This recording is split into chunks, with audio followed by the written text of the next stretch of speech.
Bienvenue dans Révèle-toi, le podcast qui t'inspire et te donne des clés pour oser vivre la vie qui te ressemble. J'ai le plaisir aujourd'hui d'accueillir Judith. Avec Judith, on s'est rencontrés dans la formation Coach from the Heart de Anne-Claire Méret. Et puis on a matché, il y a des étincelles qui sont arrivées. Et j'ai eu envie de l'inviter pour vous présenter une belle personne aujourd'hui. Hmm.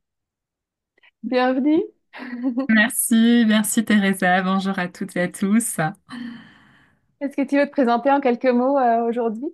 Oui, avec plaisir. Donc, je suis Judith.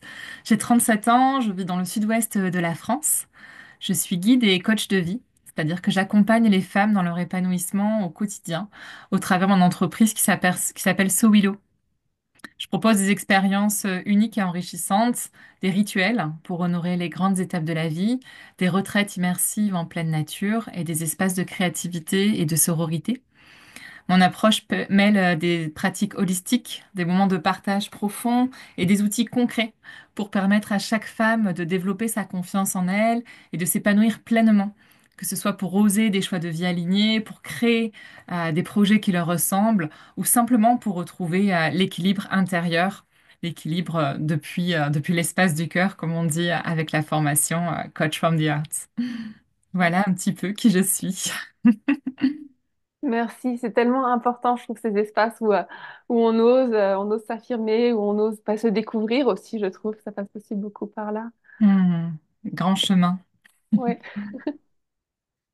Comment comment t'as trouvé ce nom, So Willow? Je trouve vraiment magnifique. Est-ce que voilà, tu peux me raconter? Oui, avec plaisir. Sowilo, en fait, ça vient d'une rune de l'ancien futark. Donc, ça fait partie d'un alphabet nordique, un alphabet magique un petit peu. Les runes, c'est un outil de divination, mais c'est aussi un alphabet. En fait, chaque lettre de l'alphabet a une vibration, a une résonance. Et donc, Sowilo, ça va être vraiment la lumière, le soleil, se connecter à la lumière de la vie et donc bah, un petit peu oser briller, oser affirmer cette lumière. Donc, je suis partie sur cette énergie runique qui vraiment me plaît et où la résonance en plus So Willow, je trouvais ça chouette. Ouais, c'est magnifique, j'adore. Euh, Mm. Du coup, oui, puis ça fait tellement sens avec ce que tu partages. Bah, du coup, voilà, oser prendre sa place, oser briller. C'est Euh, ça. mm. Mm, mm. C'est ça. Et ça peut être challengeant d'aller découvrir sa lumière parce que ouais, ça brûle aussi. Ça brûle et puis parfois on peut faire de l'ombre aux autres. Moi, c'était vraiment une Oui, de mes grandes peurs de faire de l'ombre à mes proches et du coup, bah, qui restent voilà, dans l'ombre, dans mon oui. ombre. Je voulais pas ça. Ouais. Ouais, ouais, parfois on dit on a peur de pas y arriver et il y a aussi une très grande peur qui est celle de réussir. Et, Mm. mm, Mm.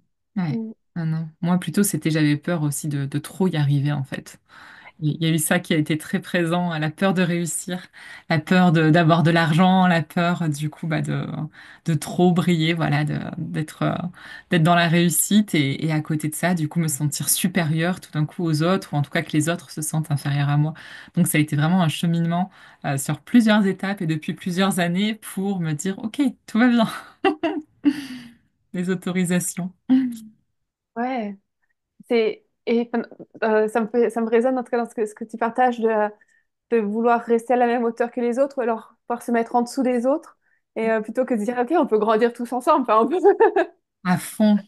À Mm. fond. Et j'aspire vraiment à ça, à pouvoir justement avec ce côté guide et coach de se dire, OK, en fait, allons-y, quoi, rêvons plus grand, osons avec du coup du courage de sortir de la moyenne, du raisonnable, hein, du passable, qui finalement bah, n'est pas assez vibrant, quoi, même si on peut très bien Ouais. s'en contenter.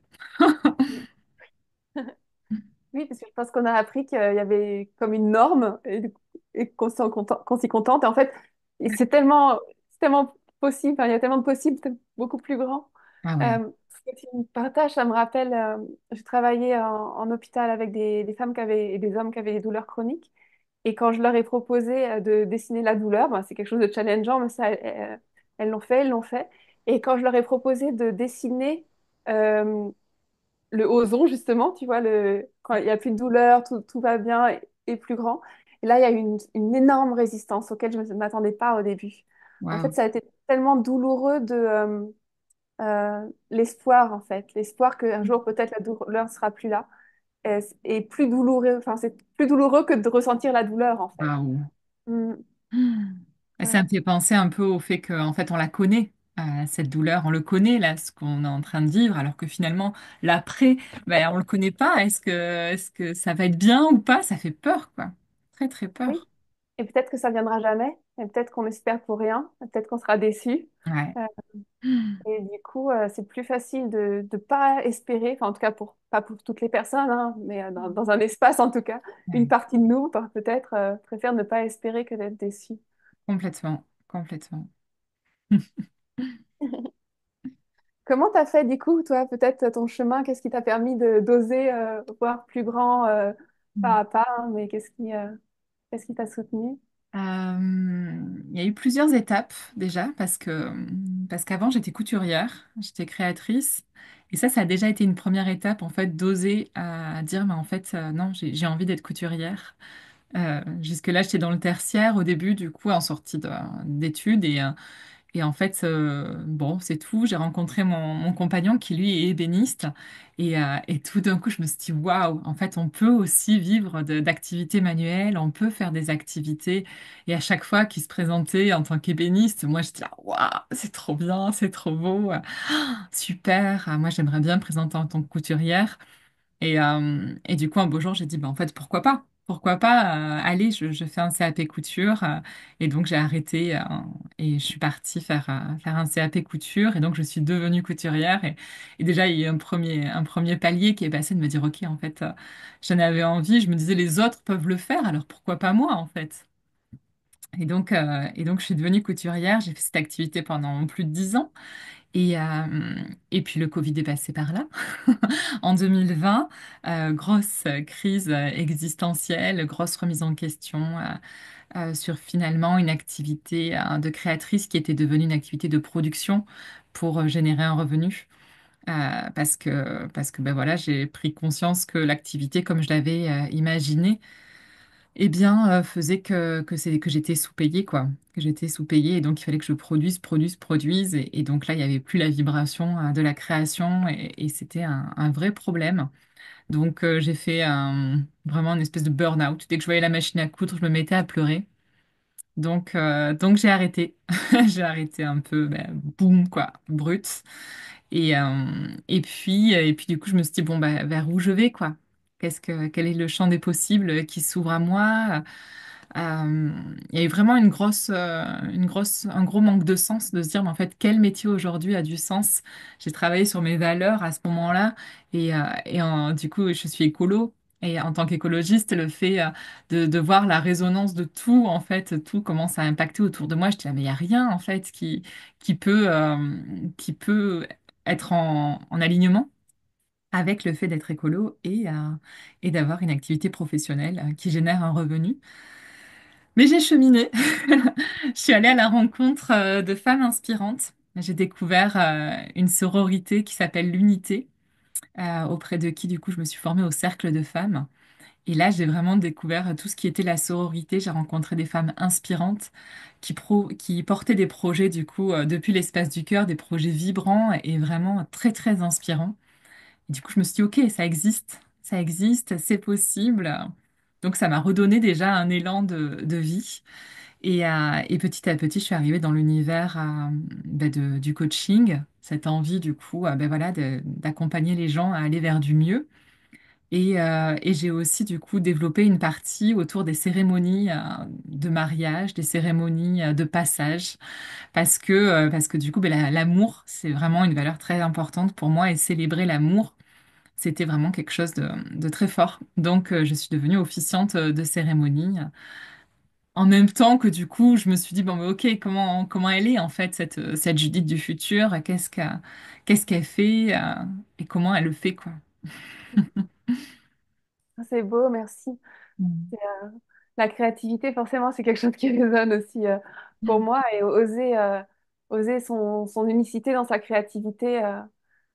Et ça résonne aussi avec ce que tu partageais au début OK, qui je suis pour oser briller. Et puis en fait, c'est pour ça que c'est magnifique quand chacun partage son message parce que ça inspire les autres et du coup, quand quelqu'un ose briller, elle ou il inspire d'autres personnes qui osent briller et du coup, Ouais.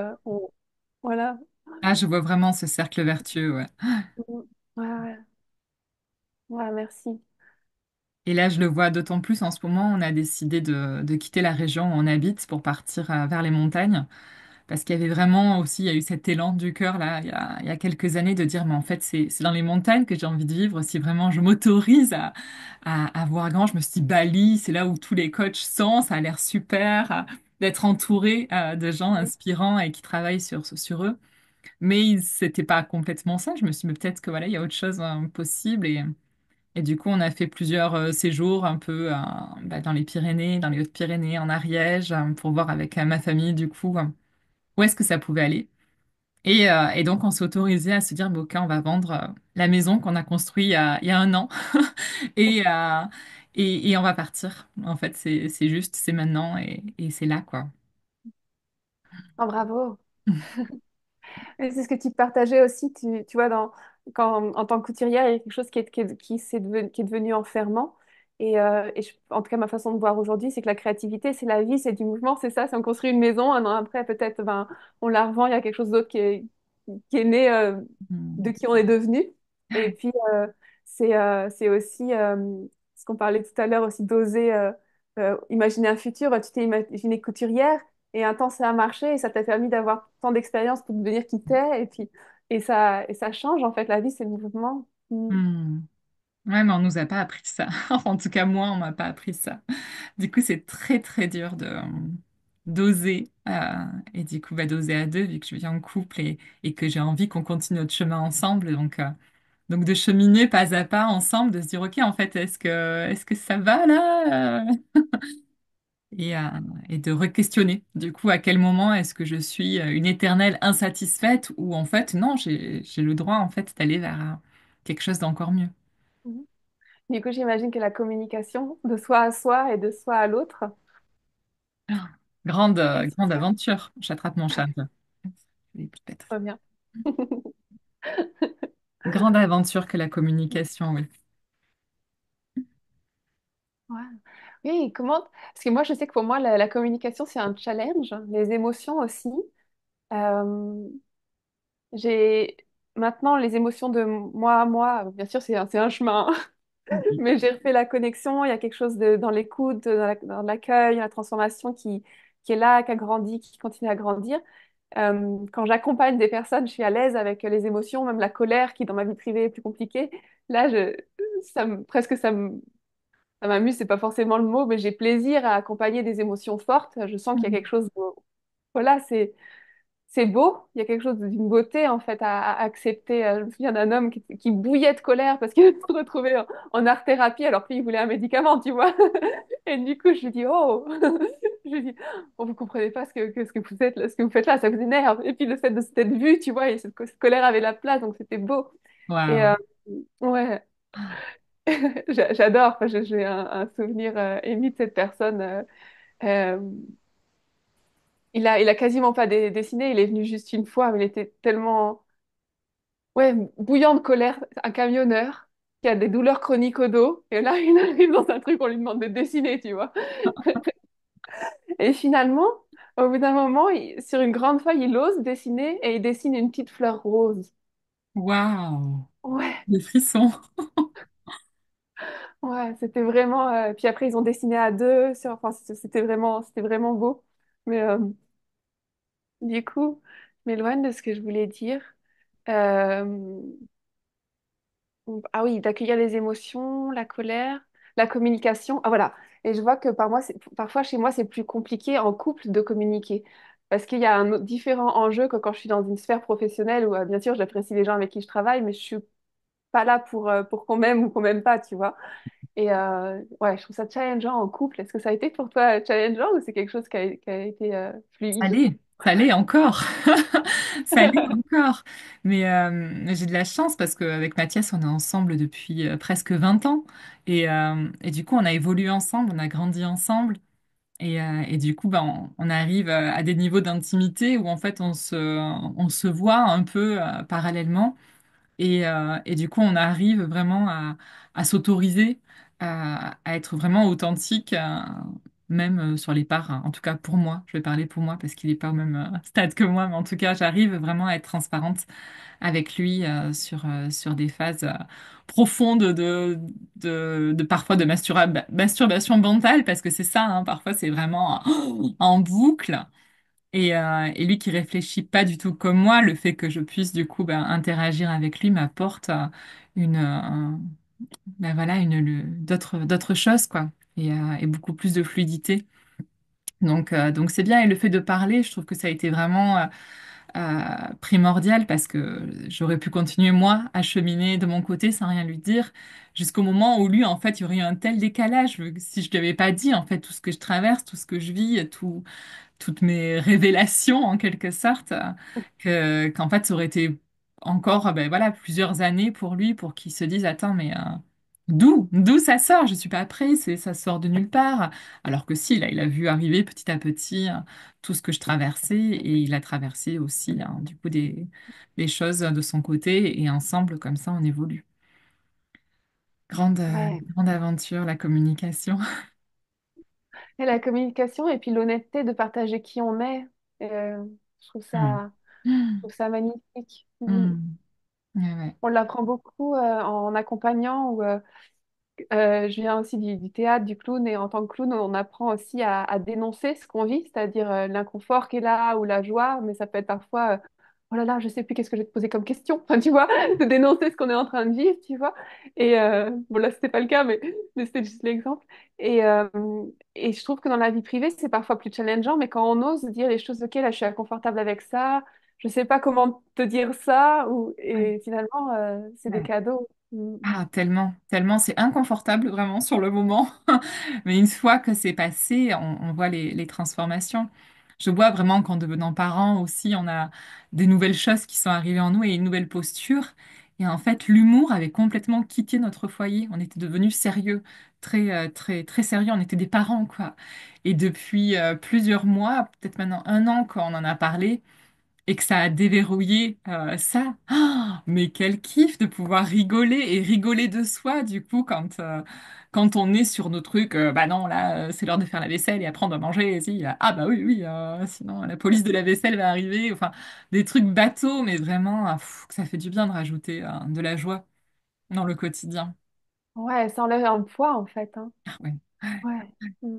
Ce sérieux qui est là, et qu'on se doit de porter cette cape de sérieux, elle est lourde Mm. parfois. Ouais. Elle est lourde. Oui, et puis c'est vrai qu'elle est partout, elle est aussi bien au sérieux, il faut que je fasse tel métier, ou j'ai fait tel métier, j'ai fait ce choix, il faut que j'y arrive jusqu'au bout, ou tous ces, ben, il faut, je dois, Ouais, qu'on qu'on se met soi-même en fait, parce que bon, parfois ils viennent de la société, mais parfois c'est nous-mêmes qui pensons que bien sûr. c'est d'échouer que de... c'est ça. Mm. Mm. Ouais. Mm.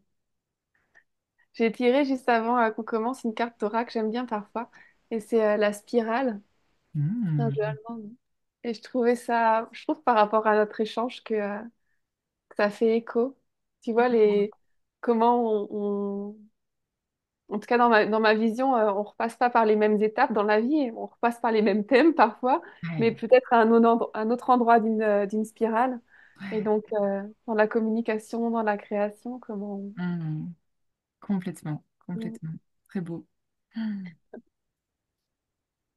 Est-ce que tu as envie de me parler un peu de tes rituels? Ou moi, je suis curieuse de savoir comment tu travailles. Je vois un peu que tu travailles aussi avec le journal créatif, en tout cas avec le dessin. Oui, Euh, Peut-être que les rituels, c'est quelque chose de totalement différent, je ne sais pas, mais je suis curieuse. Est-ce que tu as envie de nous en dire un peu plus? avec plaisir, avec plaisir. Oui, il y a plusieurs étapes du coup dans mon quotidien, et dans mon moi même, j'ai envie de dire, parce que je suis très cyclique, je suis très connectée à mon cycle menstruel, au cycle de la lune, et au cycle des saisons, et à tous les cycles en fait.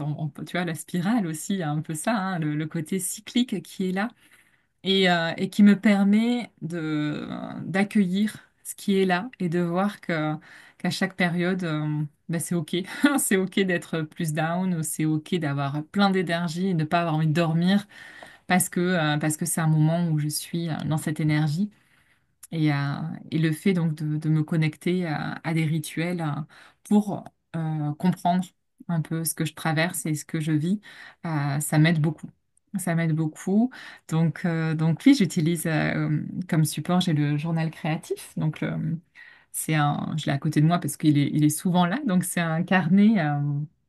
C'est un carnet très simple à la base et dans lequel je vais venir déposer tout ce que je traverse. Donc il y a des fois où ça va être beaucoup d'écriture et des fois où ça va être des collages. Je ne sais pas si on va bien voir, elle fait pas le zoom, mon écran, mais l'idée c'est vraiment de pouvoir déposer tout ce que je traverse, autant des gratitudes que, euh, que des moments challengeants, que des étapes fortes de la vie.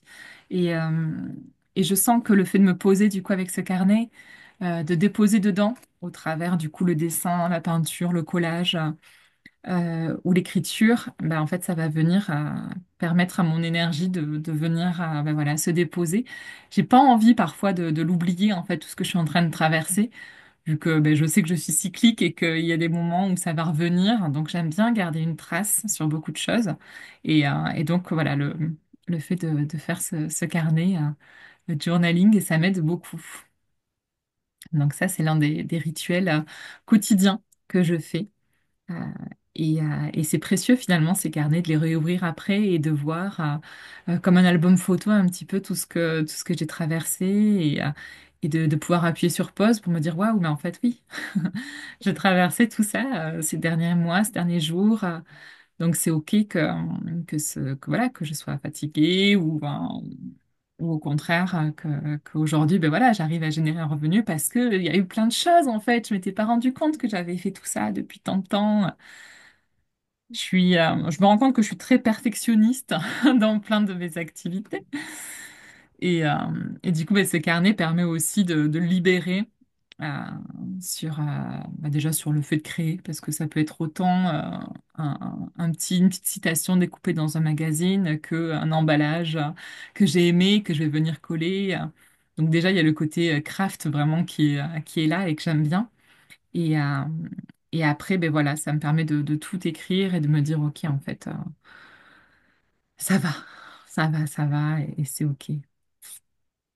Ouais, je me reconnais aussi dans ce côté perfectionniste et parfois ce jugement, j'ai rien fait. Et puis, et du coup, ouais, d'avoir une trace, de regarder en arrière, on se dit, ah, bah en fait, en fait, Oui, si. mais oui. Mm, mm, mm. Ah ouais. Et par le dessin aussi, je vois que, enfin, quand on regarde en arrière, on voit, soit c'est des, enfin, en tout cas, dans mon expérience, des thèmes qui reviennent et parfois des choses qui se transmutent, qui changent. Quelque chose qui était là à un moment, qui l'est plus du tout, ou alors qu'il l'est, mais dans une autre forme. C'est passionnant. Complètement. Voir.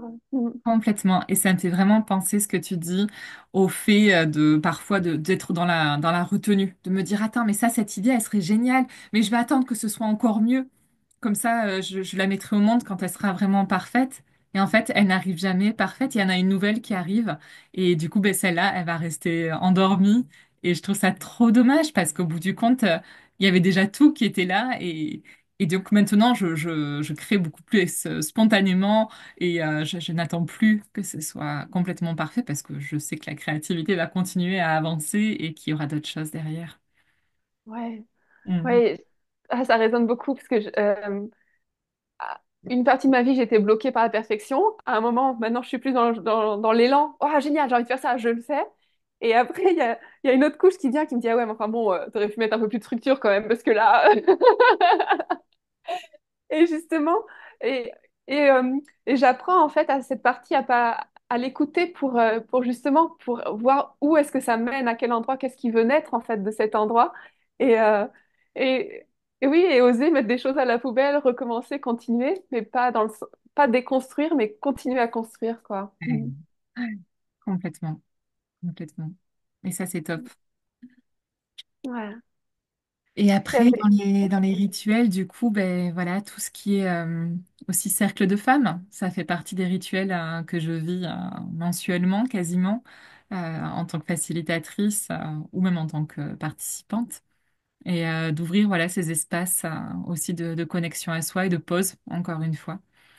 durant lesquels moi j'adore aussi, selon la saison, venir ritualiser quelque chose, soit pour lâcher, soit pour semer, soit pour justement arroser, hein, symboliquement, mais pouvoir vraiment prendre le temps sur tout ce qu'on traverse, tout ce qu'il y a à nourrir ou au contraire à laisser. Et donc là, la créativité est partout parce que selon, voilà, s'il faut se le débarrasser ou faire germer ou quoi, on peut vraiment trouver plein de possibilités qui sont géniales à mettre dans la matière. Ouais, c'est tellement important et c'est tellement puissant en fait de prendre ce temps. C'est vraiment ouais, une puissance de transformation euh, ou Mm. d'accueil parce qu'on n'est pas toujours obligé de transformer, de changer, mais de ouais.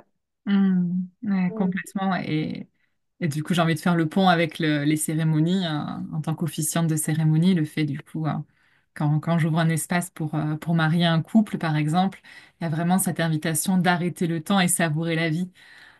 Arrêter le temps et célébrer ce moment unique, en fait, qui est là, cette parenthèse dans laquelle les gens vont oser se dire qu'ils s'aiment, chose qu'ils n'osent pas dire en général, sauf sur le lit de mort, et de plus attendre, en fait, et que c'est maintenant. C'est maintenant. Et énergétiquement, c'est incroyable l'avant-cérémonie et l'après-cérémonie de voir à quel point tout s'est ouvert, tout respire. Et tout circule. Et quand je dis tout, c'est l'amour, en fait. Cet amour-là qui a été échangé, ces larmes de joie, c'est fou. Fou, fou, vraiment. C'est tellement beau ces cérémonies où on enfin, bon, il y a des personnes pour qui c'est des cérémonies religieuses et ça fait sens pour eux, mais sinon pour les personnes à qui ça fait pas sens d'avoir des cérémonies qui font sens pour nous et où on met vraiment qui on est et notre amour, notre vie et du coup c'est tellement puissant. Mm. Complètement, complètement. Mais ça demande encore du courage parce que ça demande de s'affirmer auprès de nos parents, grands-parents, sur une cérémonie alternative qui nous ressemble, nous. Sans dire pour autant que ce qu'ils ont fait, c'était pas bien, mais en tout cas, juste se dire, en fait, nous, ça sera un petit peu différent. Et, euh, et je vois qu'il y a vraiment un besoin de sécurité sur les familles et du coup sur les parents, grands-parents qui ont voilà, des peurs et, euh, et que quand la sécurité est là et l'amour est là, finalement, waouh, quoi, c'est magnifique. Ouais, ça revient à ce qu'on disait d'oser briller notre lumière, donc oser avec courage, ben oui, prendre, comment on dit, prendre voix, ou enfin choisir ce qui nous met en joie, ce qui nous fait vibrer. Ouais. Et tu parles de sécurité, donc, et en même temps, comment moi je me sécurise là-dedans et comment ben, je peux apporter la sécurité autour de moi Mm. là-dedans. Mm. Mm. Ouais. Et tu me parlais aussi tout à l'heure en off d'un nouveau projet qui est vraiment beau, je trouve, pour prendre un temps pour soi, un temps de lumière aussi. Est-ce que tu veux nous en dire plus? Alors, tu parles de ce que je suis en train de créer, je ne sais pas C'est ça, oui, c'est ça ce que je parle. des bougies. Super. En fait, j'ai une copine qui est artisan cirière, hein, donc qui fabrique des bougies.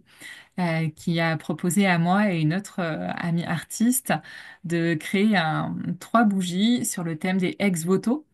Avec les ex-voto, c'est dans la religion à la base catholique, justement. Ça va être un outil là, par exemple, le Sacré-Cœur, le cœur sacré. Mhm. Ça, c'est un ex-voto qui, du coup, vient appeler l'énergie de l'amour. Et les ex-votos sont utilisés dans certaines religions pour venir appeler à la guérison sur les yeux, sur le cœur, sur différents organes du corps ou de l'esprit pour permettre du coup avoir un acte magique. Et donc, en partant de ce support des ex-voto, l'idée a été que chacune en fasse une illustration, qu'on choisisse un parfum, une énergie pour proposer du coup une bougie rituelle qui va pouvoir accompagner certaines étapes de la vie.